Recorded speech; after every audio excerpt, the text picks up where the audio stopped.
Welcome to the Solid Verbal. The Solid Verbal. Come after me! I'm a man! I'm 40! I've heard so many players say, well, I want to be happy. You want to be happy for a day? Eat a steak. It's that woo-woo! And now, Dan and Ty. Welcome back to the Solid Verbal, boys and girls. My name is Ty Hildebrand. Joining me, as always, my friend over in New York City. You know him by his name, Dan Rubenstein. Sir, how are you? I am wonderful, Ty. I am somebody who got to watch college football as a TV show yesterday. I didn't have to watch Oregon with a backup quarterback. I didn't have to put all of the weight of my expectations into a conference and making the playoff. I got a good night's sleep because there weren't really great matchups late other than Boise and Colorado State. Ty, wonderful times. That's great, Dan. I'm really happy for you. As a friend, I'm very, very happy for you that you had a good college football Saturday. Thank you. Thank you very much. I appreciate that as a friend. I'm actually very glad about something, Ty, and this is about as earnest as I will ever be on this show. Hopefully, if you are a Notre Dame fan, if you are a Georgia fan, if you're a TCU fan, if you're a Mississippi State fan, hopefully it makes you feel a little bit better. Everybody, just take a knee here for a second. This is Deep Thoughts with Dan Rubenstein. So, if we have a relationship with college football, Ty, I don't think it's unlike the relationships we have romantically, I would say. Interesting way to phrase it, but I'll let you finish. Fraught with emotion, Ty. Okay, emotional, right, sure. And yesterday was the peak of the college football season. Week 11, right? Yeah. Week 11 was it's all downhill from here. So even if your team sort of embarrassed itself, whatever, it's okay because it's not going to get any better as a sport. We're not leaving you behind in the same way you might think we are, even if your team is disappointing and bad, and that was that. Because yesterday was the best. Even if your team lost. Yesterday we had so many good games all day. We will never have that again this season. The playoff? No. Bowl season? No. Even championship weekend? No. Because even if your team isn't that good, or even if your team is really good, think about if you could picture the emotions that came out of the college football universe yesterday. We would need the biggest possible jar to house the emotions. Joy, panic, sadness, surprise, excitement, sorrow, whatever, Ty. Unease, anger, resignation. We're never going to have that type of Saturday again. So when you see people saying, well, here's my new top 4, or here's my new Heisman top, those are the most boring opinions that we could possibly have, because we have a sport with all of these emotions in a jar. So if early on in the season, Ty, we had hope and we sort of learned things about each other. This is really deep and emotionally exploring. Thank you. Thank you for doing this today, Dan. I need this. I had an eye-opening subway ride this morning. So, Ty, if you start out this season, you were it's like early dating, right? You were apprehensive. You had a little bit of hope that it would go somewhere good, but, maybe you make a couple plans after a couple dates, and you're like, I'm sort of hopeful that this is going somewhere interesting. Maybe it starts out poorly. Maybe you stop seeing that person, but in the back of your mind, whether it's recruiting, whether it's the schedule opening up, you're like, you know what? There's a lot of fish in the sea. There's opportunity out there, Ty. You always have that hope in the back of your mind. And maybe you find the right team. Maybe you find the right season. Your heart is aflutter, Ty. Maybe you're, an Alabama fan, and this is just something that you're used to. You're in a long-term relationship, and it's always great. But, maybe it's a team like Georgia. They've been down a little bit. You got somebody new in charge, whatever. Things are great, Ty. And I think week 11 was when you've been dating for a while. There's always a couple landmines when you're dating, Ty. Right. You insult somebody, you say something that's borderline offensive, you're weird towards an aunt, I don't know, whatever the case may be.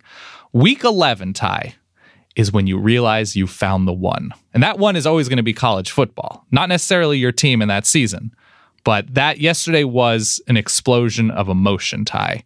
College football is the one, and it's all, and I'm not saying it's downhill because, maybe you get married and that's winning your conference. You've really sealed things and you've beaten your rivals during rivalry week, whatever.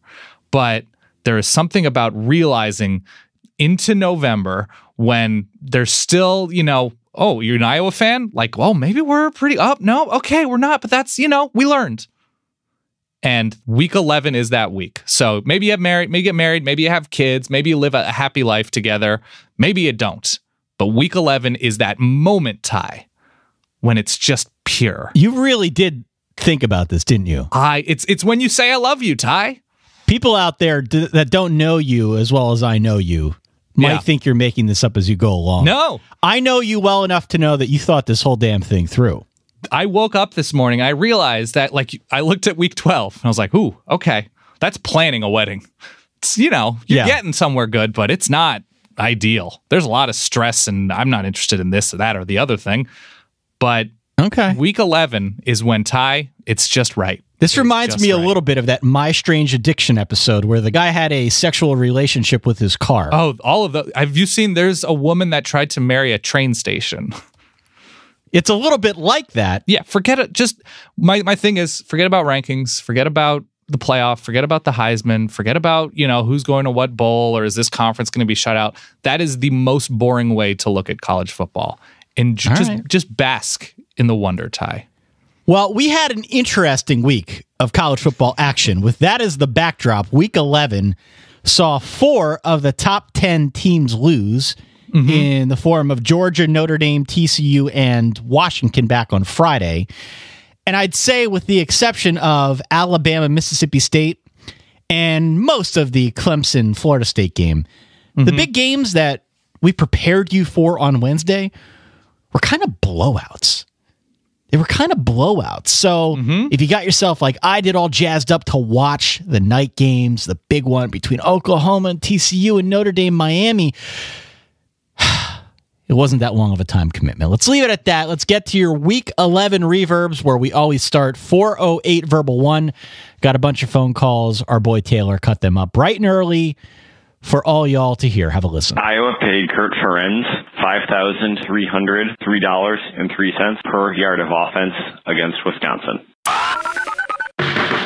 This is Austin from Stanford, California. Hey, this is Josh in Atlanta. I'm sitting in traffic in a terrible commute. Taylor here out of Davenport, Iowa. What's up, guys? This is Rolls Royce 5. Dan Ty, Auburn does it. I never thought different. 40-17. Life is good. Kerryon Johnson is a beautiful man. He does amazing things. He's just a pleasure to watch. Keep calm. Carry on. Y'all stay solid. Looks like those dogs had no bite. War Eagle. See you in 2 weeks, Bama. You're next. Hello, Animal Control. The pack of Bulldogs just took a dump all over my lawn. Is Jalen Hurts good? Is Jalen Hurts good? Roll Tide. Mickey Fitzgerald, my Sherpa up the mountain, Mississippi State. I am just a sad person right now, and I like your podcast. Oh, Mississippi State, you flew so close to that bright Alabama sun. Alabama is cruel. Just when you think you have hope to beat them, they just won't let you.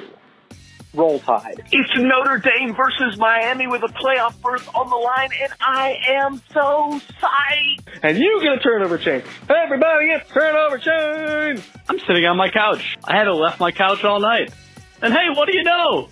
The entire Notre Dame football team is actually right next to me. They haven't left all night either. Sitting in my car after that OU loss, and I just can't help but feel like we got what we deserve. I don't know, man. It's just, at least we're not Notre Dame, though, right? So Iowa State and Oklahoma State should just play forever. Hey, what's this? Beer cheese soup in a crock pot? I must have been at the Wisconsin-Iowa game. I think it's time that you have to talk to your kids about undefeated Wisconsin. Shout out to all my fellow veterans. So tell me, what was your favorite Michigan State scoring drive? Northwestern is quietly 7-3. Did I say that Georgia Tech was secretly garbage this week? I meant secretly super decent. You won't believe this nightmare I just had. Stanford beat Washington and knocked us out of the playoffs. Oh, wait, that happened. Will McBride is the best quarterback on Tennessee's roster. But I just saw a guy wearing a New England Patriots jersey. I mean, give me a break. Why is there not more ire about the fact that Dan wears 2 pairs of socks all the time? Yay. At least we scored points, I guess. I don't know. It was bad. Everything's bad and it hurts. Good night. All right. There you go.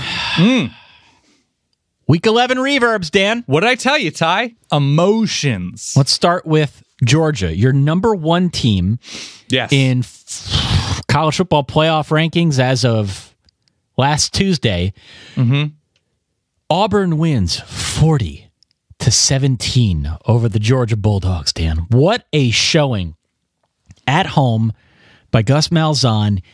I think he was able to mitigate Georgia's two biggest strengths in this game. And the running game and the front seven for Georgia are two things that we have talked about at great length on this show. Everyone's talked about Georgia, how well they run the ball, how well they stop the run, how well they changed the game with their front seven. They could not get anything going on the ground. They had 20 combined carries between Nick Chubb and Sony Michel for just 48 yards. That put a ton of pressure on Jake Fromm to make plays with his arm, which he wasn't able to do a whole lot of. Wasn't all on him. There were a couple drops here and there. But that's the first component that jumps out to me, not just when you look at the box score, but when you watch the game. Like, that was pretty apparent, wasn't it? 100%. And by the way, I am so disappointed in not just me, but us in saying, well, Auburn has a good defense and a tough place to play, and we are not taking Auburn. Mississippi State has a pretty good defense and a tough place to play, and we are not taking the points. I don't know if you ended up taking the points. I took Auburn plus the points, but I didn't take Mississippi State. I locked up Alabama, actually. Right. So I'm disappointed in myself more than anything because, you know, as Auburn proved, you play good defense in a very difficult place to play with a true freshman playing quarterback who I know has succeeded in a difficult place to play-ish. But yes, this was all Auburn up front. They whipped Georgia on the offensive line, Georgia's offensive line, that is, and Georgia consistently fell behind the sticks. Just felt like 3rd and 8, 3rd and 9, 3rd and 8, 3rd and 9. They weren't getting to manageable third downs to keep drives going. Nick Chubb couldn't ever really find a lane. I think his longest run was 6 yards. I believe that's the number. And Auburn, and I talked about this with Andy Staples on his podcast, the key for Auburn was to be creative early on in downs. They were so bland against LSU once they took a lead, just run on first. And we saw wrinkles from Auburn on first down. We saw Kerryon Johnson take advantage of wide open lanes or just getting 6-7 yards of carry on first down. It was a revelation. And to think about how far Auburn has come since not being able to get off a play against Clemson because the offensive line was so leaky, to now dominating Georgia basically for the final 3 quarters. And final score was 40-17. That sort of it was a 40-10 game for most of that quarter. So it was, or just a 30-point, 20-30 point game. So it was incredible to see from Auburn. And it's a good argument, I suppose, for going to about 6 games because you want teams in the playoff that have improved over the course of the season and have peaked to the point where they're championship contending. And yes, teams are going to be poor in September, but this Auburn team right now with the deep ball that Jarrett Stidham was throwing yesterday, with Kerryon Johnson, with how good Auburn's defense looked, and maybe they peaked at the wrong time, whatever, but this Auburn team is a team nobody wants a part of right now. Yeah, sloppy game for Georgia all around. A lot of that due to what Auburn did defensively, but Georgia had the muffed punt in the second half that really came back to bite them. A bunch of penalties, just not executing.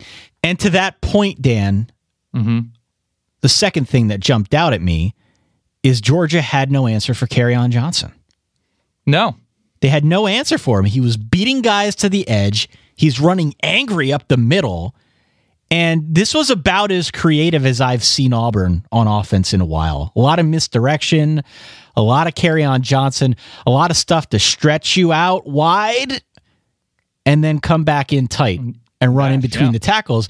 That will be interesting. We're going to talk about Alabama next and some of the woes that they encountered in their road tilt against Mississippi State. But Alabama has some issues now at linebacker given the injuries they've had there. Do you think for 1 second Gus Malzahn is going to try to run a similar set against Alabama where he can take advantage of some of that lack of depth in the linebacking core?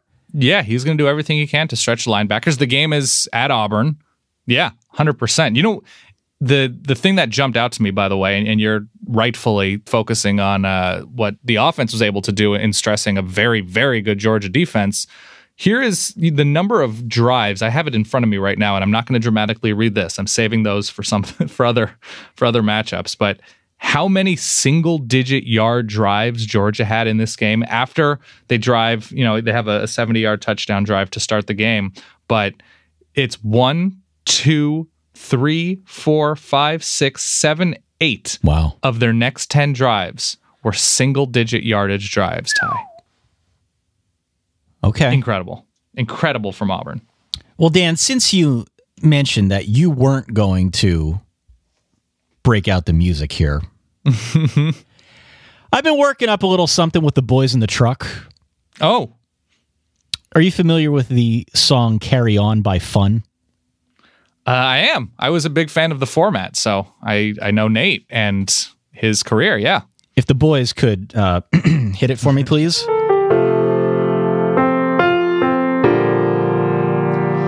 Underdog and at home, or when you're in the red zone, carry on. Sing with me, Dan. May your path be the sound of his feet upon the ground. Carry on. Carry on, carry on. Wow. I worked that one up, Dan, just for you. I'm touched. Ty, you have very seriously limited talent, but it's great. All right. That's why I'm a podcaster, not a singer. It's all about effort, Ty. I brought it with, I totally cursed Michigan State singing their fight song, and I hope you have not cursed the Auburn ground game. 40-17. Big one for Auburn. Let's move on to the number 2 team in the college football playoff rankings, Alabama. They had all they could handle on the road in Mississippi State. 31-24 was your final. Anytime you're on the road, to your point, the dynamic changes. And Bama only had 2 true road games all year. The last one a few weeks ago at A&M was a little frustrating. It wasn't necessarily in doubt. Right. It was a little frustrating. This one was no different in that regard, except that Mississippi State did have a legit chance here. Bama was on the ropes in the fourth quarter. Dan Mullen came in with a plan. They came in with a plan. If they'd won this game, I was going to go all in on never doubt the Fitz, because we had talked about that a couple weeks ago. Right. But they clearly were trying to take advantage of some of Alabama's issues at linebacker. They were able to move the ball on the ground. Easily the most yards Alabama's allowed on the ground all year. I think I saw they gave up more yards to Mississippi State on the ground by the third quarter than they had any other team all year long. So Mississippi State is very good on the ground. They were good on third downs. They controlled the clock. This is a really good effort by them. They weren't able to get it done because Jalen Hurts stood tall in the pocket. He made some clutch throws to Calvin Ridley, eventually Devontae Smith for the game winner. Yeah, that is something that he hasn't always done with consistency, against the top defense he's played. But Jalen Hurts has quietly been a revelation this year against what hasn't been a terrific Alabama schedule through no full fault of their own. But yeah, and I talked about this with our pal Richard Johnson this morning. To beat Alabama, you have to play with, I believe the term I used was confident precision. And for most of this game, Mississippi State did that. They matched Alabama up front on both sides of the ball. They ran, as you mentioned, consistently well. The game plan was there. They finished drives. I think they're the first team in the Saban era to score 3 rushing touchdowns against Alabama, as crazy as that sounds, in a single game. The thing that killed me was 4th and 3 with, in the fourth quarter, Mississippi State has the ball in the Alabama 42, and they punt. High game. Yeah. They punt.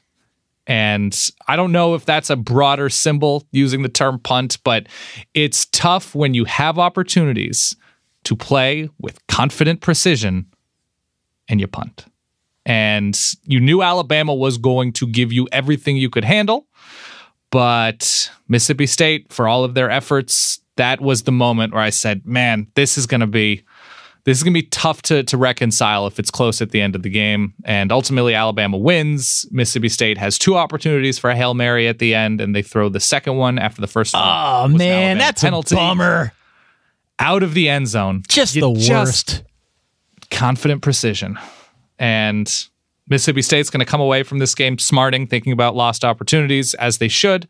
But it was a really terrific performance from the Dogs. It just not quite there. Not quite there. Bama is, I think, the new number one team in the country. I don't know how much that matters. Again, it's only going to be week 12 here in the coming week, but we'll have to wait and see now. It will get interesting to see if there was any kind of blueprint laid out by Dan Mullen that Gus Malzahn can now pick up and try to build upon as they've got the Iron Bowl in 2 weeks. That would figure to be a pretty big matchup. The winner of that game will be your SEC West champion, go on to play Georgia in the SEC championship. Again, we haven't talked a whole lot about the Auburn doomsday scenario, but Auburn could conceivably beat Alabama. They could conceivably beat Georgia again in a rematch and find themselves backdoor into the playoffs, but we'll talk about that as it comes. For now, though, Alabama, a good survive and advance situation here on the road, and onward to Mercer, I think, next week. That sounds right, Ty. That sounds right. Something, by the way, Ty, that I wasn't a huge fan of after Georgia gets just completely annihilated. And, Alabama finally did survive. But people are always quick to say, like, well, Georgia still has a path to the college football playoff. Like, you know what? Let Georgia fans sit in this. Let Georgia, like, why talk about this as something that's ultimately may not have meaning? No. Let Georgia sit in what they've done. All right. Miami 41, Notre Dame 8. Whew. So carve out the next half hour of your life. We're going to review every play here. No, we're not. You can review it on your own. Ty, we're going to do a director's commentary with you someday with this game. So, all right. A lot of people calling the reverb line, texting the reverb line late, asking if I'm okay. I'm fine. I'm going to be fine. You're going to be fine. Everything is going to be fine. I will, on occasion, scream loudly into a pillow or punch the floor, but I'm fine. See, that's okay. I'm fine. Don't worry about me. Worry about how the hell Notre Dame is going to get that passing game in order at some point before next year, or a big bowl game, or the Stanford game coming up in 2 weeks. I believe what happened to Notre Dame is what the Ghostbusters would refer to as total protonic reversal. I believe that is the proper analogy, because what we saw at the hands of Miami was spontaneous, instantaneous combustion across the board for Notre Dame. Kirk Herbstreit hit the nail on the head. Miami was just playing too fast for Notre Dame. Threw everything off. Miami came out super aggressive. They were far more intense than Notre Dame. And the Irish had no answer for it. They had no answer for it along the offensive line. They had no answer on defense. Brandon Wimbush looked like a deer in headlights. He was woefully inaccurate to the point where I think Brian Kelly had no choice. He had to put Ian Book in to see if he could create some kind of spark because they were getting killed. Miami beat Notre Dame in every facet of this football game. And when you force 4 turnovers, when you get 3 big interceptions in the first half, when you make it 27-0 at half, no one's coming back from that. No one's coming back from that. I don't care who you are. So kudos to Miami. They were fun as hell to watch in that game, and they're really good. Chain. Is that not the coolest thing? Well, now that Kennesaw State has the turnover plank. I know, but the turnover chain is about as fun as anything I can remember in college football. That is so damn cool. I love it. If you are going to have a prop like that, you damn well better earn it often. Because if you we have a turnover wrestling belt, but we don't turn teams over, then you just kind of our margin is -5, right? Yeah. Miami is super fast, super fun, aggressive, played with a ton of emotion in front of a loud, packed crowd. Notre Dame was a particularly nice matchup with, as you mentioned, a quarterback who was overwhelmed from go. I think he started out 2 of 10. Yep. Brandon Wimbush did. And even when he wasn't throwing interceptions, he almost was. There was the tip ball that 3 dudes almost intercepted. So it was a perfect matchup for Miami to play with that kind of emotion, that kind of speed, getting after him, running the ball well. Malik Rozier didn't throw it super well, but he ran it well. They took advantage of opportunities, and it was over even like before the score indicated it. Oh, yeah, totally. And you mentioned Malik Rozier. We'll have to watch what they do with him and his legs, because his legs are what killed Notre Dame in the early part of that football game. Not always a game-breaking run. None of them were game-breaking runs, but he's just able to extend plays, to move the chains, to give Miami a better position to convert on a first down by picking up 5-6 yards. They did it 8 times in a row against Notre Dame. Nobody was spying the quarterback. Malik Rozier runs for 6 yards. That sets up a very favorable situation on the next play, and that really came back to bite Notre Dame in the end. And, on top of it all, I just want to say it, another enormous statement for Miami. I don't know if the U is back. Everyone wants to say, is the U back? I don't know if the U is back, so to speak. But they are certainly in the playoff conversation now. They're probably in the top 4 come Tuesday night.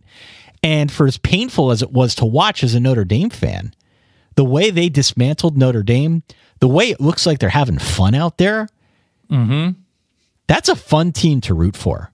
Bunch of gunslingers, Ty. Yeah, I mean, they're a fun team to root for. And I will probably pull for them now in the back of my mind as we progress forward, because they seem like they're coming together as a team. Malik Rozier looked really good. The defense is obviously fast. Oh, yeah. Agile, hostile. I'm going to root for them. They're fun. Good for them. I have actual total 100% truth, God's honest breaking news if you want to play this out. Breaking news! Boop, boop, boop, boop. Do you know where I'm going with this? I have no idea. Butch Jones got fired. Oh, okay. First time a huge thing like that has happened while we've actually been recording. Boom roasted. Do you know who do you have a guess who the interim coach may be? Bob Shoop. It's me, Brady Hoke. Oh, no. Yeah, that's my very bad impression of Ryan Nanny's very good impression, by the way. Okay. Butch Jones, after getting killed by Missouri, is out at Tennessee. Okay. Which we knew that seemed was coming. foregone. Yeah. But, all right, we will talk about that, I'm sure, in the coming, either later on in the show or the coming shows, days, weeks, whatever. So, hey, at least that happened during. Miami 41, Notre Dame 8. Miami total team domination here. And I'm excited to see what happens when they square off against Clemson. They should square off against Clemson, barring any catastrophes between now and the end of the year. And like I said, just a fun team to root for moving forward. And here's, honestly, this is great news for both teams. Notre Dame is probably way ahead of what anybody expected, right? I mean, just in terms of what 2017 would look like. Okay. Yeah, agreed. They've only lost to what appears to be excellent or very good teams. They've taken major step forward on offense, which is where I think the big struggle was last year. And defensively, they've taken a step forward, and they're in playoff contention in mid-November. Okay. That's enormous, and Miami is way, way ahead of schedule in year 2 of Mark Richt, who did inherit a ton of talent, but this is incredible, and it's all gravy. Clemson 31, Florida State 14, as we progressed through our previous top 4 in the college football playoff. This one had all the makings of an early boat racing. Clemson led 17-0 at half. Florida State's offense was dreadful. Couldn't get anything going. And I think we're starting to see a little bit why everyone was so high on Cam Akers, because beyond him, the Noles had nothing. Nothing at all. To Florida State's credit, though, they did not give up. And this ended up being a 17-14 ball game with about 8 minutes left in the fourth quarter. It was at that point that we started to see what James Blackman was made of. And through a bad interception later in the game, he's young. He's just not good enough at this point. I don't know if he's matured a whole lot as the year has gone on. He's gotten a ton of reps, but just 13 of 32 passing in this football game. On at least 2 occasions, missed guys who would have walked in for touchdowns. Like, Florida State had chances in this football game. It just got away from them in a hurry about the final 8 minutes or so as Clemson very quickly gets back up to 31-14. I don't know what the spread ended up being. When we covered it on Wednesday, it was 17. Yeah, it was around 16.5, 17. You know, Vegas seemed to have a pretty good fix on this one. I'm not so sure that Clemson performed well enough on offense against Florida State to beat a pretty good team. We know Florida State is not a pretty good team, but I came away from what I saw of this game, because it was on with a number of other big games at the time, thinking, Kelly Bryant, not doing a ton for me. Just didn't throw downfield particularly well. I know he had a couple of bigger completions, fumbled it a couple of times. I really do like Travis Etienne, but this was a game for Clemson that they leaned on the defense. They leaned on the fact that the offense they were playing against is atrocious. But I came away from this game with a little bit of Clemson offense concern. Okay. I didn't think they were great. And I know Florida State is extremely talented defensively, but there were times where I figured, Clemson's not sustaining drives again. Oh, interesting. All right. Before we move on and talk about some other games here, we still got to talk about a lot. But let's talk about why fall is my favorite time of year. You know, I've talked about this before. But there's always a game to watch. Yesterday, there were a ton of games to watch. Mm-hmm. And thanks to Net 10 Wireless, you can always have access to the latest scores and highlights right on your smartphone. You get a choice of flexible plans and great nationwide coverage on one of America's largest and most dependable networks. There's never been a better time to switch to Net 10 Wireless because, get a load of this, for a limited time, you can get double data for life on unlimited plans starting as low as just $35 per month. That ain't bad. Plus, I'd love to pay that, Ty. Yeah, with Net 10 Wireless, you can pick the phone and plan that fits your needs. Now, with added lifetime value of double data. There are no contracts. There are no hidden fees. It's a good deal. Visit net10wireless.com. That's NET, the number 10, 10, wireless.com to reference the terms and restrictions and everything you need to know. Just get more information on double data for life today at net10wireless.com. As we've said for a couple weeks running now, it is truly a game changer. Check it out. Do it. Let's talk about Oklahoma, Dan. Let's. I'd love to. The real game changer of note is Baker Mayfield. Now, you know I'm not a big Heisman Trophy proponent. I'm fine with them giving the award. When I say proponent, it makes it sound like I'm anti-Heisman Trophy. I just get weird about individual awards. I like the team. The team sport. Heisman. Yeah, I like the team stuff a little bit better. Ray Guy. There are some good individual ones. There are some good ones, but I don't get into the whole beauty pageants that we get. Sure. Well, and also the Heisman is just, it's unclear and it seems to only reward quarterbacks and sometimes running backs. It's a beauty pageant. Yeah. Who's more popular? That's fine. You know? Baker Mayfield is hot. Baker Mayfield should get the Heisman at this point. Yeah. He should get the Heisman. I think he's all but sewn it up in this game. Baker Mayfield looked really good against TCU. It was a night game. It was home. It's been a game that we talked about on Wednesday that's typically been pretty close over the last 5 years since these two teams started playing. It was not close yesterday. No. 38-20 was your final. Rodney Anderson had 151 yards and 2 touchdowns on the ground for the Sooners. Also 139 yards and 2 more touchdowns through the air. That's 290 if you're doing the math at home. You combine that with Baker Mayfield, it was all too much for TCU. Oklahoma had a huge first half. They built up a 38-14 lead by halftime and then basically flipped it into cruise control. No, I mean, it was sort of credit to TCU's defense for doing a better job tackling and recognizing and running with receivers, defending passes, whatever. But this game, to me, I think we can sort of take Baker Mayfield's excellence and just accept it and put it on the table, whatever, it's there. Rodney Anderson was an all-purpose demon. Yeah. Ran really well, was the engine, had that incredible catch right before halftime, sort of running down the middle of the field and catching it over, I think, a TCU linebacker and scoring, rolling over him. So that was, to me, especially coming off of a season where they had two excellent running backs leave and have leaned on Rodney Anderson really nicely this year. He is the sort of completing element of this Oklahoma offense. And defensively, I thought Sooners did a really nice job in the second half. They came to play after they've been rightfully maligned and showed some new things, played Kenny Hill, who I think had a good game. It was much more, I think, on TCU's defense early, and I think Darius Anderson got hurt early on, so they were less effective on the ground than they have been in recent weeks. But no, this was as complete a performance from Oklahoma as we've seen in a while. Yeah, I mean, you mentioned defense.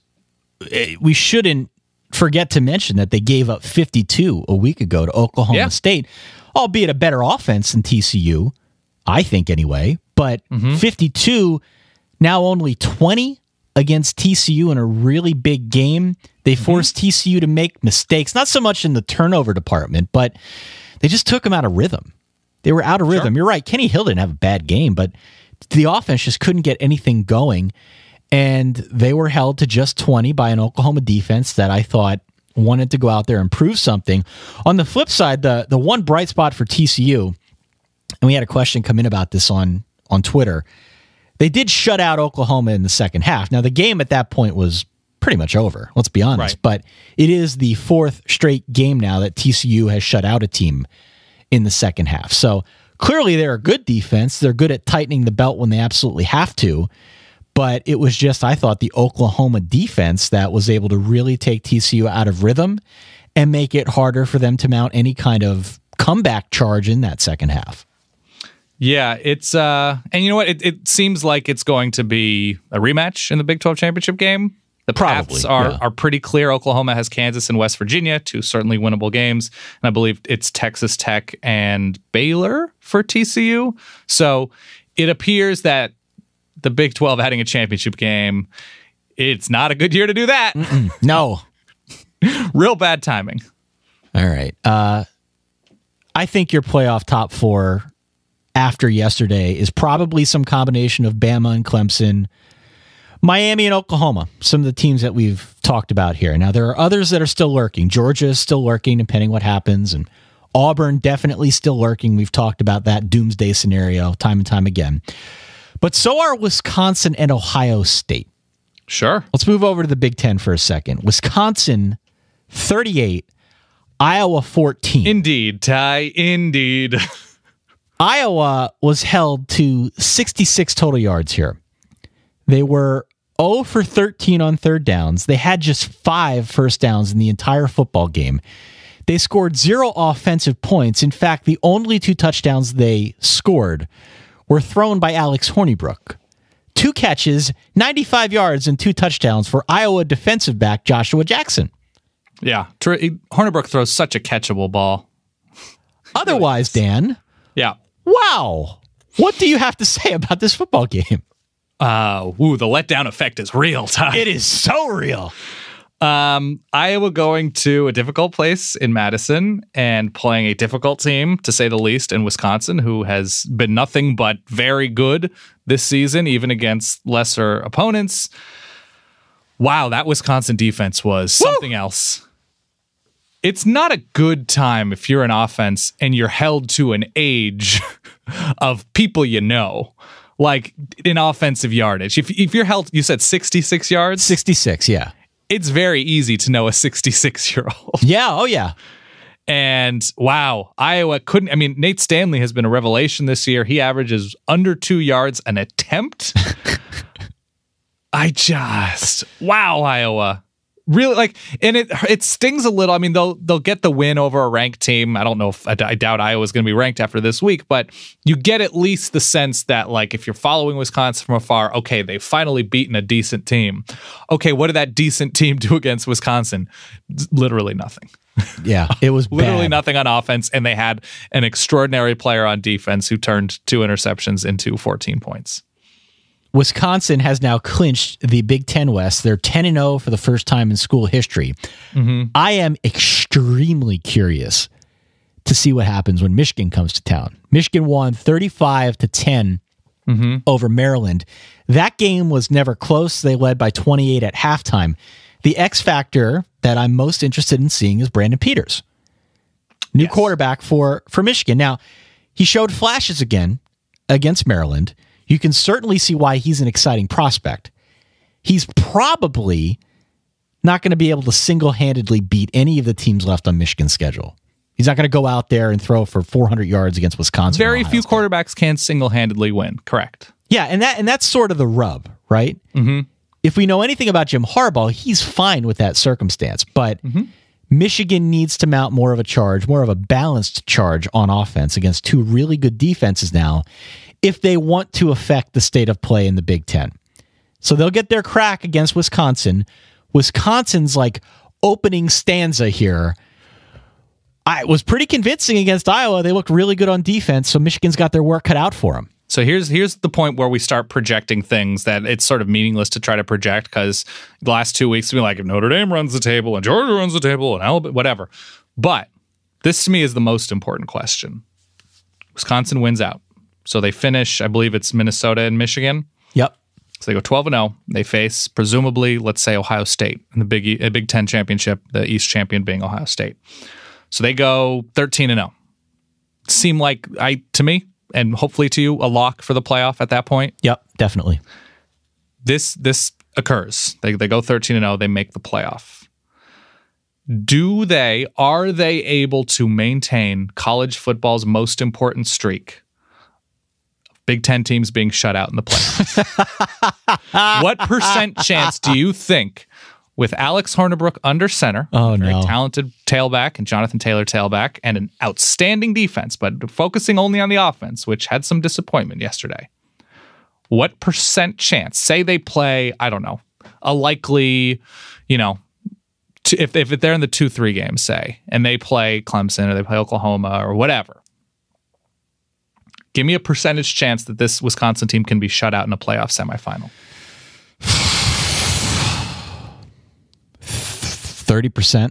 30%? I was not going to go above 20, but that's incredible. Even 20 is pretty high. I'm at 20. To be shut out? 20 is pretty high. 30% chance. So 3 out of 10 times in that playoff semi being played, they're shut out. I mean, I'm looking at some of these defenses. Probably not against Oklahoma, but That's Alabama, true. Clemson, Alabama, Miami, Georgia, Clemson, Miami. I think Notre Dame's offense is a hell of a lot better, even with a Brandon Wimbush that can't throw. And they came damn close to being shut out. Against Miami? Yeah. Oh, man. All right. Can't wait, Ty. Can't wait. I talk about week 11 being the peak. If Wisconsin ends up in the playoffs, be on pins and needles. And then Ohio State 48, Michigan State 3. This is a game that we were pretty excited about. I was excited about talking about how close this game's been in the past. What is the protocol on apologies now after this game? Because 1 week after I sent them out, and after I upgraded to Michigan State as the best team in the country, they go out there and they lose by 45 to Ohio State. Well, they're college football vampires, Ty. There was no precipitation. They just need certain elements in the weather, in the atmosphere, to fully realize their true selves. Another situation like we saw in the Notre Dame game where just everything exploded for Michigan State. Ohio State shut them down from the jump. They outgained Michigan State 524 to 195. No running game for Michigan State. A lot of running game for Ohio State with Mike Weber and J.K. Dobbins going well over 100 yards on the ground. Where do you stand on Ohio State at this point? Because I think there's good Ohio State and bad Ohio State. I think they're a really good football team. And if they make the playoff, I will have no complaints whatsoever. The only issue I have, in truth, is that now that everyone lost, we are going to be force-fed the idea of Ohio State being a playoff team. Well, they'll finish strong with Michigan on the road and a Big Ten championship game, should they reach it. And, I mean, it appears that they're going to reach it. They're the only one-loss team in the East, and it seems like they control everything. The thing with Ohio State is maybe in the past they've taken Michigan State, a little bit for granted, that they wouldn't be able to, they'd be able to just turn it on.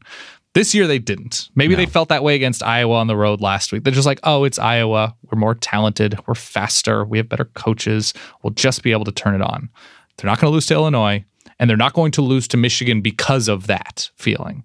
If they lose to Michigan, that's because they lost to Michigan. I'm so happy, but also at the same time frustrated when I see, Ohio State realized that they have J.K. Dobbins and Mike Weber. It's as if there is a quiz that's given to Urban Meyer before games. That's something like, who should be running the ball? The quarterback or the running back? And Urban Meyer's every week just like, I always forget. I studied and I'm blanking and I had flashcards and I had a tutor and who should be running, the quarterback or the running back? And this week, he nailed that pop quiz. He got the pop quiz. But I'm not so sure. Come Ann Arbor, JT Barrett isn't carrying the ball 23 times and they lose by 2. Well, just get ready for it, because there's going to be an onslaught now of Ohio State being a playoff team. It's going to be like those old daily fantasy sports commercials where you can't look anywhere without being inundated with that kind of rumor and opinion. And look, I'd be fine with it. I think Ohio State's good. No complaints, but Ohio State's real good. And when their defensive line doesn't get key members ejected and they tackle upon first contact, they're among, if not the best defensive line in the country. But you have that preface factor. All right, look, we're well behind the chains at this point. We got to get through a bunch of other conferences here. I'm going to rip through quickly elsewhere in the Big Ten. We had Penn State winning by 29 over Rutgers. Congratulations to Trace McSorley. He is now Penn State's all-time total touchdown leader. He threw for 2, ran for 1. That gives him 68. He broke Darrell Clark's record. Northwestern 23, Purdue 13. Very quiet Northwestern. Very quiet. 9-3. I think they finish. Who do they have? Yeah, they finished with Minnesota and Illinois. They'll be fine. Minnesota 54, Nebraska 21. 409 yards on the ground for Minnesota. Yeah. Finally, we've got Indiana 24, Illinois 14. Let's move over to the Pac-12 for the other upset. I don't want to put this one on the back burner because it was significant. It happened on Friday night. Stunningly not an Adam Amin House of Horrors game. Almost leaving out the Pac-12. Interesting. Time and time again. Stanford 30, Washington 22. Yep. I don't understand this game, Dan. How did this game happen? It's Washington having winnable moments and not taking advantage, whether it was deep in Stanford territory and going for it on 4th down and not getting it, whether it was, pass protection in the second half being leaky, whether it was letting Stanford sustain drives and win on Stanford's own terms. Washington is beat up. I think they missed John Ross. And this is a Washington team that is a lot like TCU in that they are good, but that's it. They're good. They don't take advantage of moments. They lose on the road to decent teams or okay teams, whatever the case may be. And now Stanford is kind of in the driver's seat of the Pac-12 North, or Wazoo is. I just don't understand Stanford. I was trying to think of an analogy for how difficult it is for the human brain to comprehend Stanford and how they're winning football games. And the only thing that I came up with is, did you ever read those articles about how scientists still don't truly know how a snake moves? Yeah, there's certain, scientists also don't fully know how octopi operate. Right, there are just mysteries in the scientific community where the human brain can't quite comprehend it. And a snake slithering across the ground happens to be one of them. We don't know how it does it. That's how I felt when I woke up on Saturday morning and saw this score. Now, Bryce Love had a big game, kind of on one leg. 30 carries, 166, 3 touchdowns. We know he's the guy that they want to give the ball to. They want to kind of turn it over to him if they're going to win a football game. But look, Washington's defense, which I thought was pretty good, they couldn't get off the field on 3rd down. Stanford, 10 of 18 on 3rd downs. They dominated time of possession. This was the kind of win, the kind of game that David Shaw wants to play. I just didn't think they had it in them against a really good team. I thought a really good team in the Washington Huskies. So effectively what this does it put Stanford a bit in the driver's seat for the Pac-12 North, and it also effectively eliminates the Pac-12 from playoff consideration. Unless everything blows up, Pac-12 not going to be represented. Pac-12, not being represented is the most Stanford year, losing 2 of their first 3 and then winning, it looks like 6 of their next 7 after losing to a pretty good Mountain West team in San Diego State on the road. Yeah, Stanford is confounding, and I guess they're just sort of a rich man's Northwestern, which is, God, it's such an insult that I didn't even mean to make. I'm sorry, academically minded people. Stanford just is happy to play. You know how like Greg Popovich talks about, we don't actually watch film of the other team. We just watch film of ourselves, and we're just going to like be the best possible versions of ourselves. Right. And that's sort of what Stanford is. And they lose to Wazoo. The quarterback play is disappointing, but KJ Costello comes in, makes a couple throws. They're still not super fast downfield. No, they don't have weapons like they've had in the past. They don't. There's nothing that scares me about Stanford beyond Bryce Love. We can get 3 yards. We can get 5 yards. We can complete a slant for 4. Yeah, we'll do it. Nothing yards after the catch. Nothing. No. And Stanford just keeps chugging. And if Washington beats Wazoo, Stanford wins the North. All right. Washington State 33, Utah 25. Wazoo 1 win away from winning the Pac-12 North. Mm-hmm. But that game is the Apple Cup, as you mentioned, against Washington. I have my doubts here about Wazoo against Washington, but we can talk about that game in due time. There were 9 turnovers in this game, Dan. Ty, I was going right there with you. Continue. There were 9 turnovers in this football game, which is not something you see a whole lot of. Something you see even less of is 7 turnovers from one side. And that would be the Utah Utes, Dan. The Utah Utes are hurting a bit right now. They've lost 5 of their last 6 games. Mm-hmm. If they want to make a bowl, they need to beat either Washington or Colorado.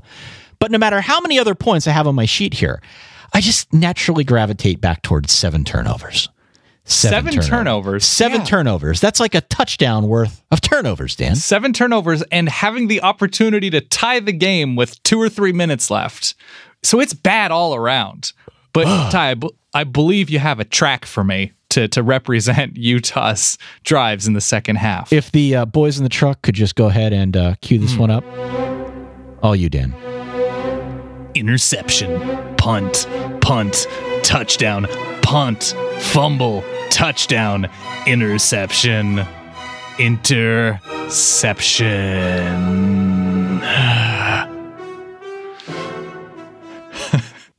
That was very dramatic. Thank you. I think I added a punt in there, but that was the only thing I added. Because I just all over the drive chart is just PUNT, Ty. All over. It's stained with punts. I envision it written sloppily, awkwardly, and intensely, like on the walls in Ray Finkel's room. Yeah, it was. I only watched a little bit of this game in my periphery, and I am happy about that. All right, got to move quick here. Other Pac-12 action. USC 38, Colorado 24. Game was never close. Never close. No, Colorado mounted a nice enough comeback-ish in the second half, but no, not close. UCLA 44, Arizona State 37. Do you remember the good old days, the halcyon days, when we thought that ASU figured it out on defense? It was a brief glimmer that we were in a changing world, Ty, and it closed like a black hole. 122 points allowed now in Arizona State's last 3 football games. Again, they lose 44-37 to UCLA. Josh Rosen was back in action. Good for him. He threw for 381 here in a winning effort. And finally, in the Pac-12, Arizona 49, Oregon State 28. This is now the 6th straight game in which Khalil Tate had over 100 yards rushing. And what did he have here? 206? Just 206 on the ground for Khalil Tate. Ho-hum.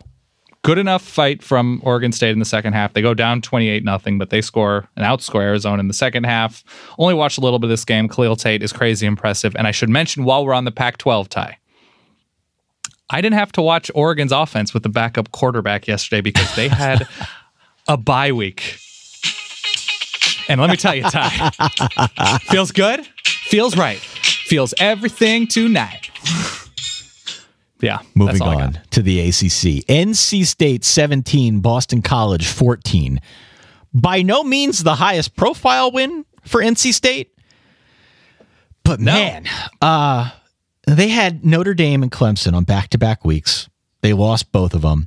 BC's tough. The Clemson game was within reach, and now you come down off that high. You go on the road against a resurgent, tough BC team.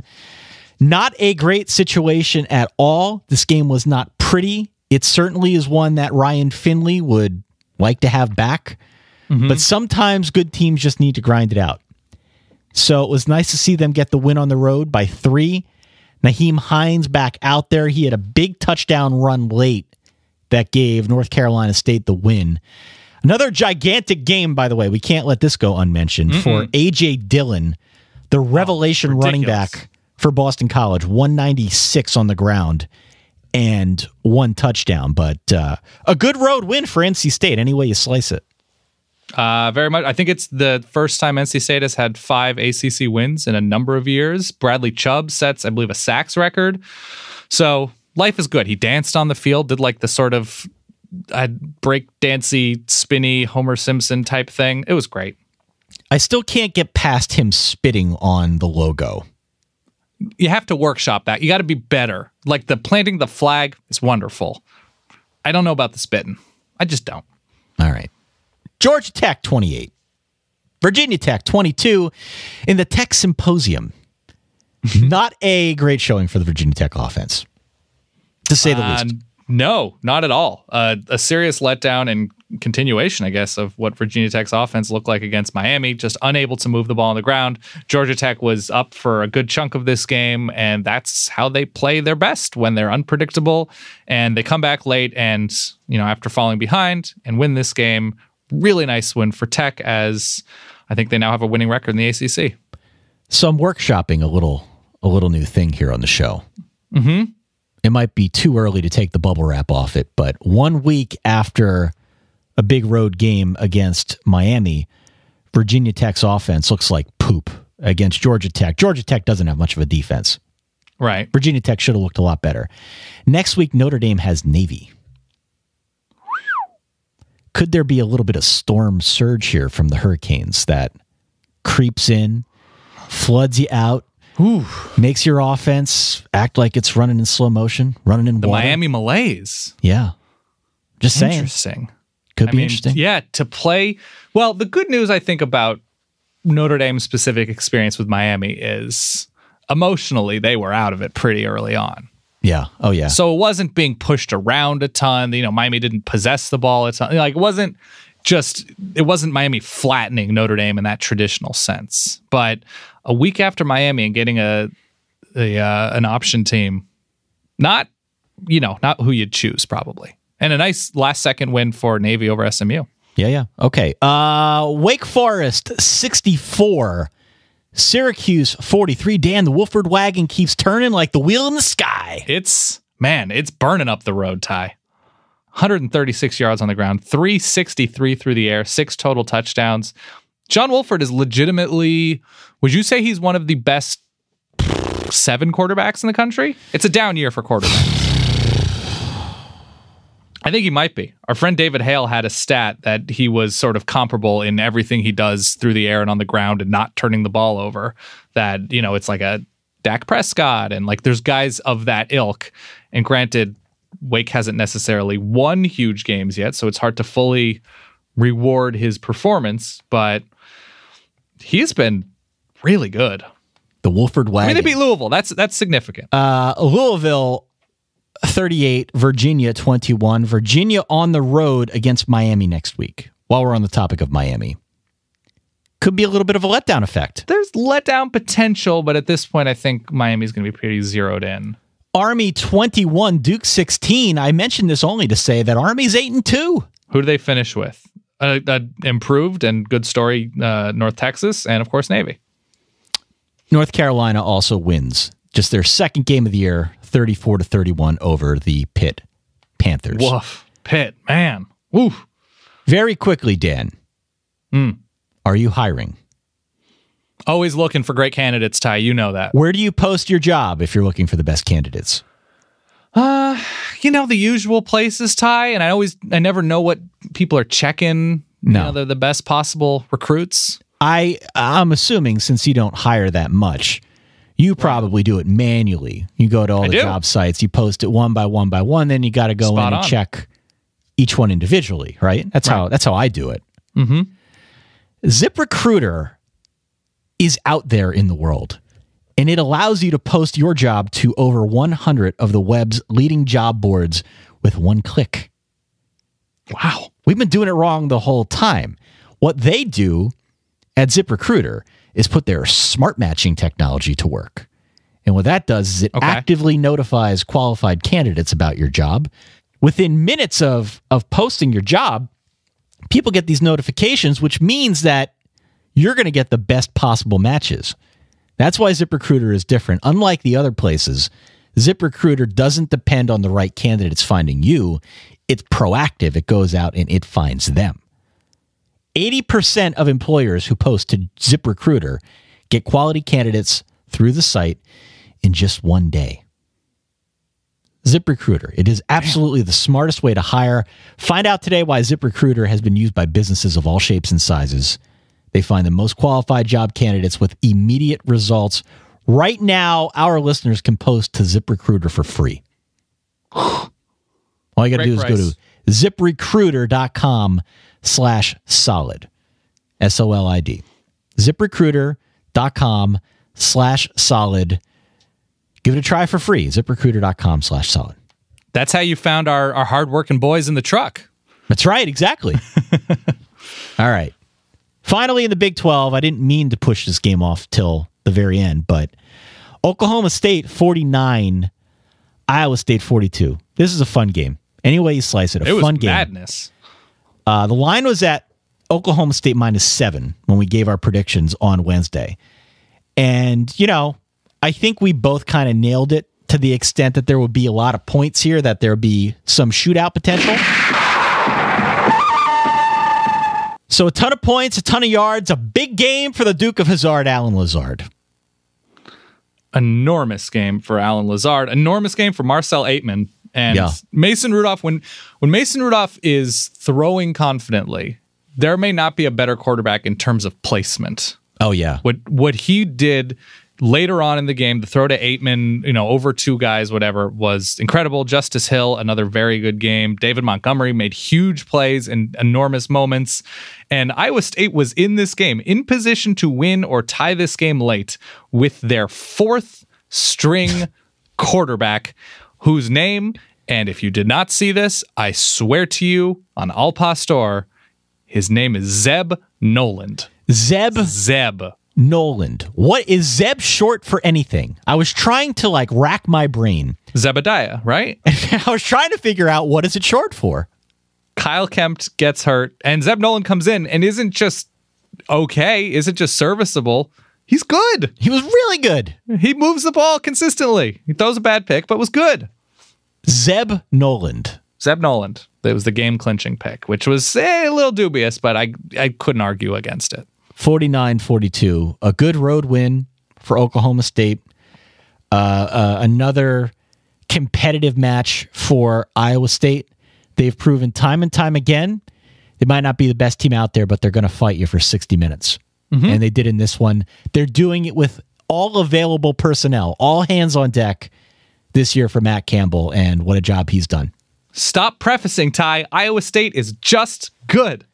West Virginia 28, K-State 23, 4 touchdowns for Will Grier.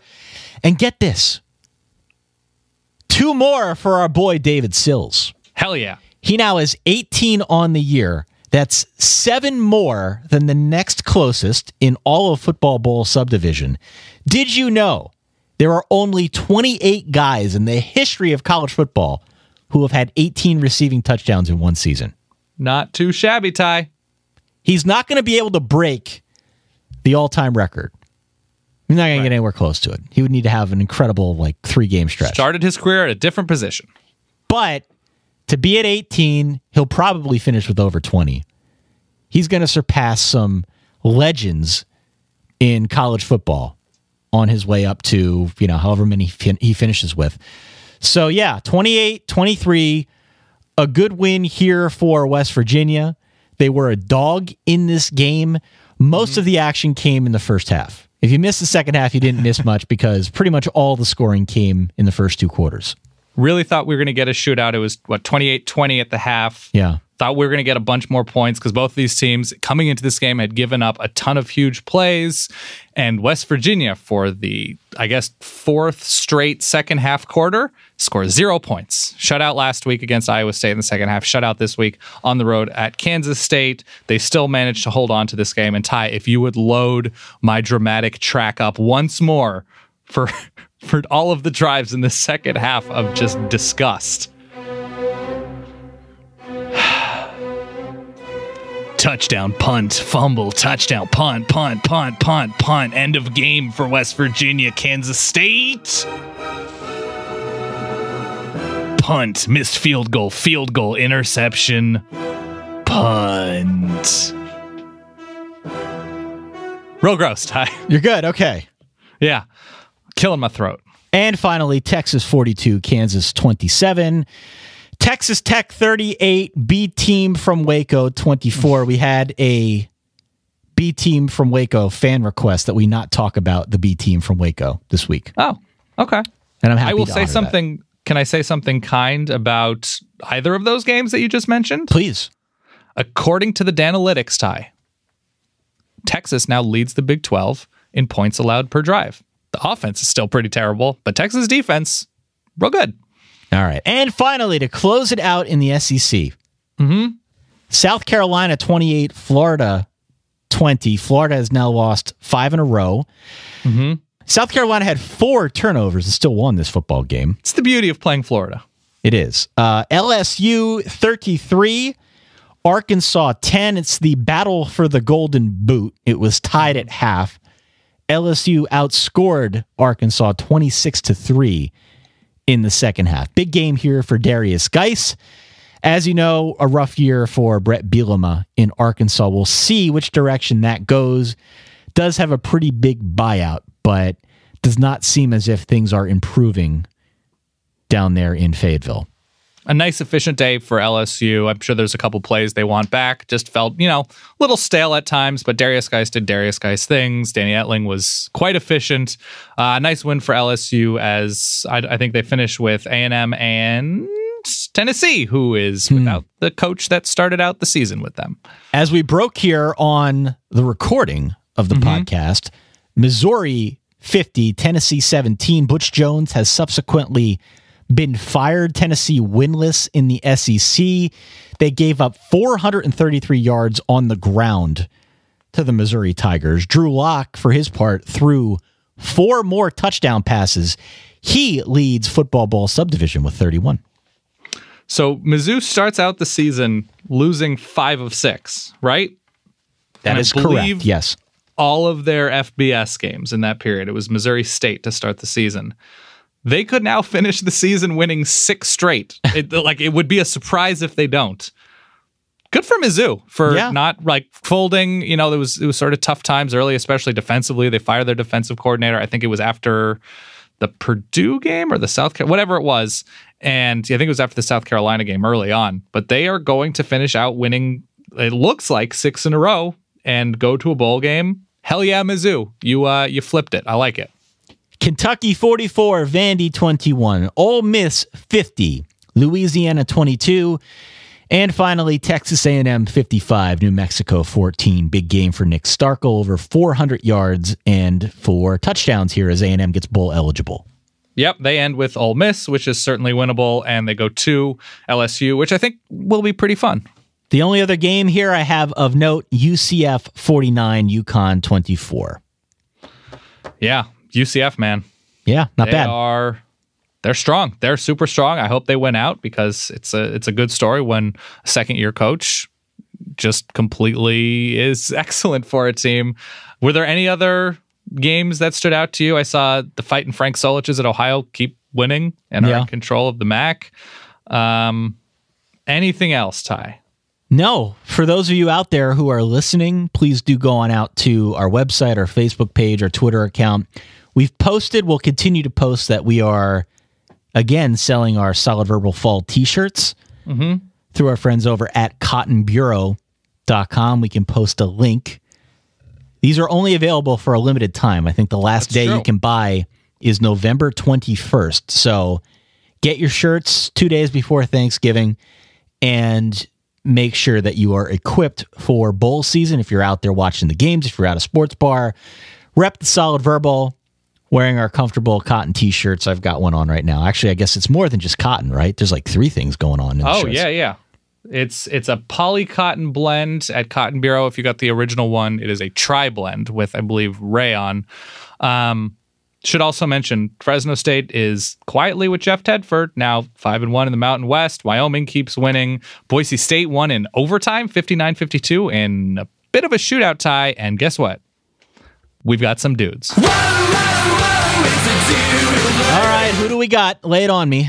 Hercules Mataafa, defensive line, Washington State. Bradley Chubb, defensive end, NC State. Kerryon Johnson, Ty sang. He was so excited. Carry on.